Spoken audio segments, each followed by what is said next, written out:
Hey there, brother. This is Steve Horseman with Good Guys to Great Men. Thanks for tuning in for another video. It is July, it is 2022, and I'm back in the barn.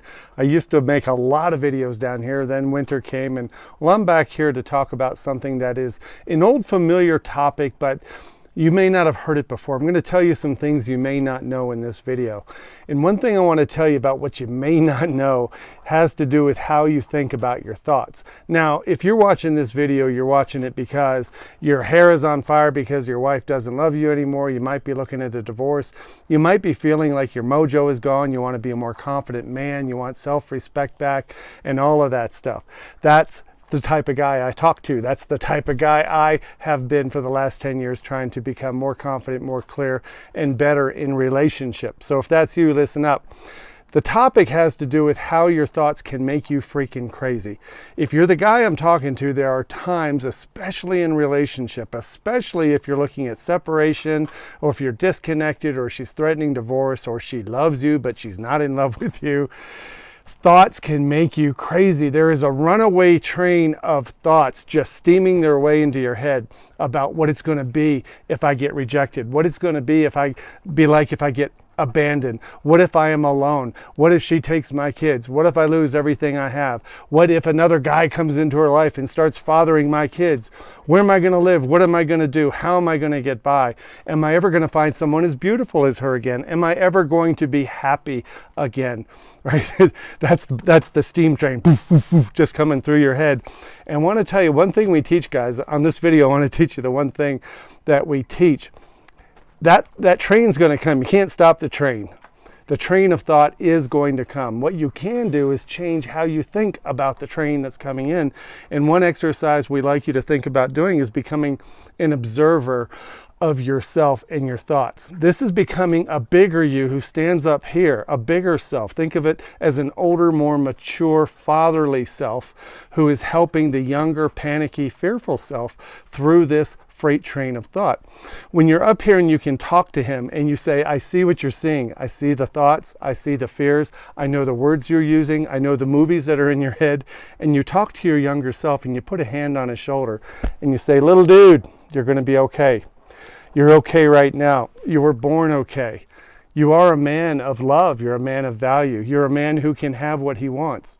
While you can't change everything outside of you, I know you're strong enough and you're going to survive this. You're not just going to survive, you're going to thrive. And I'm going to be next to you the whole way. Now, as I'm saying these words, think this is you as a father to you, the big self watching and nurturing and fathering the younger self. And as I'm talking like this and talking about this reassurance that those thoughts that you fear may be real thoughts, but they're not the truth. There is a deeper truth. And your bigger self knows the deeper truth that even though you might have screwed up, it doesn't mean you are a screw up. Even though there's some things that you could have done differently to maybe prevent what's happening, it doesn't make you broken. Mistakes are made, but it doesn't make you a mistake. This is the father talking to the younger self, to the little boy inside, if you will. This is a trick that is meant to interrupt the pattern of your brain of dread, of panic, the dread of desperation and frustration and fear that those thoughts can create in you.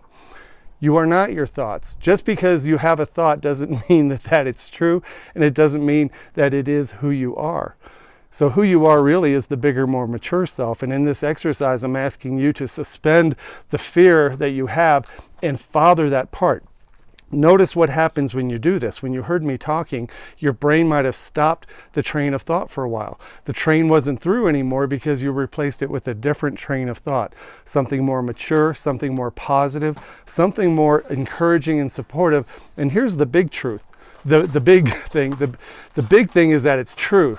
The thoughts coming from your bigger self are more true than the thoughts that your younger self conjures up. That's the trick I wanted to give you today. It's a trick of being an observer of yourself and your thinking about your thoughts. I know it's a deep concept, perfect for a barn setting, but it does work. I also want to let you know about something you may not know about, that we talk about this all the time. We go deep into this whole subject of having a bomb go off in your chest, of possibly getting divorced or separated from your wife. We have an online course called How to Diffuse the Divorce Bomb, and Coach Tim Wade and I put together over 9 hours of video coaching that's just like this, but it takes place in my bar in the basement. We have 9 hours of coaching content plus tons of bonus videos and not suitable for wife videos that you have to see as well. You get a free copy of my book and a bunch of other bonuses, as well as a lifetime membership in our community of over 400 men who talk about this stuff every day. And if you don't have men in your life who talk about this stuff in a way that this big self can talk to you, you need to have that in your life as part of this process.